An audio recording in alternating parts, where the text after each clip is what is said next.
السلام علیکم، میں اسد اللہ خان ہوں۔ صبح سے شور مچا ہے، سنی اتحاد کونسل نے بے وفائی کر دی۔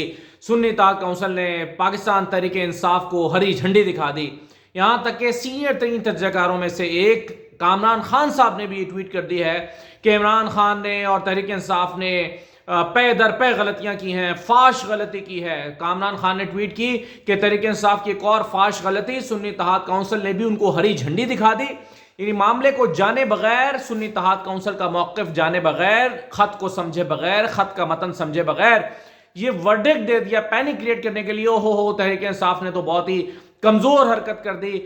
سنی اتحاد کونسل کے ساتھ اتحاد کیا تھا، لیکن سنی اتحاد کونسل تو بھاگ گئی میدان سے۔ اور بھائی سنی اتحاد کونسل کے موقف کا انتظار تو کر لیتے یا اس خط کو سمجھ تو لیتے کہ وہ خط کیا ہے اور اس خط میں کیا کہا گیا ہے۔ ایک خط کا ذکر ہوتا رہا الیکشن کمیشن میں، آج ریزرو سیٹس کا معاملہ فیصلہ محفوظ کر لیا ہے الیکشن کمیشن نے کہ ریزرو سیٹس پاکستان تحریک انصاف کو دینی ہے یا نہیں۔ اب یہ محفوظ فیصلہ پتہ نہیں کب سنایا جاتا ہے، مجھے خدشہ ہے کہ یہ فیصلہ اجلاس ہو جانے کے بعد سنایا جائے گا۔ اسپیکر اور وزیر اعظم کا انتخاب عمل میں آ جانے کے بعد سنایا جائے گا، تاکہ ایگزیکٹ نمبر جو ہے وہ تحریک انصاف سنی اتحاد کونسل کے پاس نہ آئے۔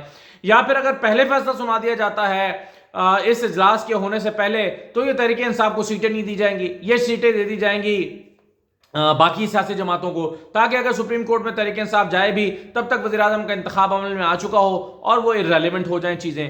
لیکن خیر، وزیر اعظم کے انتخاب سے ان معاملات کا یا اس ریزرو سیٹس کے کوٹے کا اتنا عمل دخل نہیں ہے جتنا ان کا تعلق جو ہے وہ سینٹ کے انتخابات کے ساتھ اور پھر صدر کے انتخابات کے ساتھ ہے۔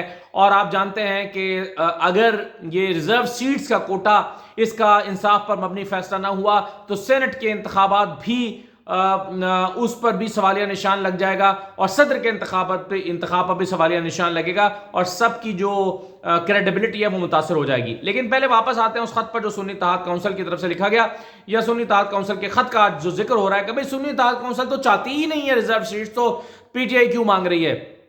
سنی اتحاد کونسل کے چیئرمین نے خود وضاحت کر دی ہے، انہوں نے کہا کہ یہ جو خط لکھا گیا ہے یہ تو ریزرو سیٹس کے متعلق ہے ہی نہیں، یہ خط تو اس سے متعلق ہی نہیں ہے، نہ اس میں کہیں ریزرو سیٹس کا ذکر ہے۔ اور واقعی آپ خط کا متن پڑھ لیں تو آپ کو اندازہ ہوگا کہ اس میں تو کوئی ذکر ہی نہیں ہے ریزرو سیٹس کا۔ وہ کہتے ہیں کہ جی کوئی بھی سیاسی جماعت جب الیکشن لڑتی ہے تو اس کو خواتین کا 5% کوٹا رکھنا ہوتا ہے، یعنی آپ جب اپنی ٹکٹیں بانٹیں گے، اپنی جو ٹکٹیں ہیں وہ تقسیم کریں گے، تو اس میں 5% خواتین کو بھی ٹکٹس دیں گے۔ یہی وجہ ہے کہ میں نے آپ کو بتایا تھا، جب سیٹوں کی بات ہو رہی تھی تو میں نے آپ کو بتایا تھا کہ جی ڈی اے نے کراچی میں، جہاں پر ان کی پریزنس نہیں ہے، وہاں پر خواتین کو ٹکٹیں دے دی، پورے کراچی میں خواتین کو ٹکٹیں دی ہوئی ہیں۔ کیوں؟ وہ 5% کوٹا پورا کرنے کے لیے، جی یہاں سے ہم نے جیتنا تو ہے نہیں، چلیں کوٹا پورا کرتے ہیں۔ تو اکثر آپ نے دیکھا ہوگا کہ جو سیاسی جماعتیں ہیں جہاں سے ان کی پوزیشن کمزور ہوتی ہے، وہاں سے خواتین کو کوٹا دے کے، سیٹیں دے کے، ٹکٹ دے کر تو کوٹا پورا کر دیتے ہیں۔ جیسے نون لیگ کو پتا ہے کہ ان کی سندھ میں پوزیشن کمزور ہے، پنجاب میں تگڑی ہے، تو پنجاب میں انہوں نے زیادہ تر اپنے لڑائیاں مرد حضرات اور وہ جو تگڑے اہلکار ہیں، لیکن سندھ میں جا کر سیٹیں خواتین کو دے دیں تاکہ پورے پاکستان کا کوٹا بھی آ جائے کہ جی 5% ہم نے خواتین کو ٹکٹیں دی ہیں۔ اب سنی اتحاد کونسل کا موقف یہ ہے کہ ہمیں الیکشن کمیشن کی طرف سے خط لکھا گیا تھا اور کہا گیا تھا کہ جی آپ نے وہ 5% جو کوٹا خواتین کو دینا تھا اس کی لسٹ جمع نہیں کرائی۔ تو انہوں نے جواب دیا کہ چونکہ ہم نے سنی اتحاد کونسل کے پلیٹ فارم سے الیکشن لڑا ہی نہیں ہے، یہاں تک کہ وہ کہتے ہیں کہ جی میں خود بطور چیئرمین بھی الیکشن نہیں لڑ سکا سنی اتحاد کونسل کے پلیٹ فارم سے، تو پھر ہم نے ان کو یہ بتایا ہے الیکشن کمیشن کو کہ ہمیں اس کوٹے کی ضرورت نہیں ہے یا یہ 5% ہم پر لاگو نہیں ہوتا، کیونکہ ہم نے تو اس ٹکٹ پر یا سنی اتحاد کونسل کے پلیٹ فارم سے ایک بھی سیٹ پر الیکشن لڑا ہی نہیں ہے۔ چونکہ ہم نے لڑا نہیں ہے، اس لیے 5% سیٹیں جو ہے وہ کوٹا ہم پر امپلیمنٹ نہیں ہوتا۔ یہ وہ خط ہے جس کو نہ جانے کیا سے کیا بنا دیا گیا اور جس کو نہ جانے کیا سے کیا رنگ دے دیا گیا، کیا سے کیا معنی پہنا دیے گئے۔ اور یہ اس خط کی بنیاد پر میں نے جیسے کامران خان صاحب کا ذکر کیا، کامران خان صاحب نے بھی کہہ دیا کہ سنی اتحاد کونسل نے تو ہری جھنڈی دکھا دی، سنی اتحاد کونسل نے تو دغا دے دی۔ تو بھائی سنی اتحاد کونسل نے دغا نہیں دی، اس خط کا پس منظر بالکل مختلف ہے۔ اس خط کا پس منظر خواتین کا جو 5% کا ٹکٹوں کا کوٹا ہوتا ہے وہ اس کا پس منظر ہے، اس کا پس منظر ریزرو سیٹس نہیں ہیں۔ تو یہ بنیادی ایک تو کلیریفیکیشن جو بڑا اس وقت شور شرابہ مچا ہوا صبح سے، اس کی کلیریفیکیشن یہ بنتی ہے۔ دوسری بات آپ آ جائیے جی کہ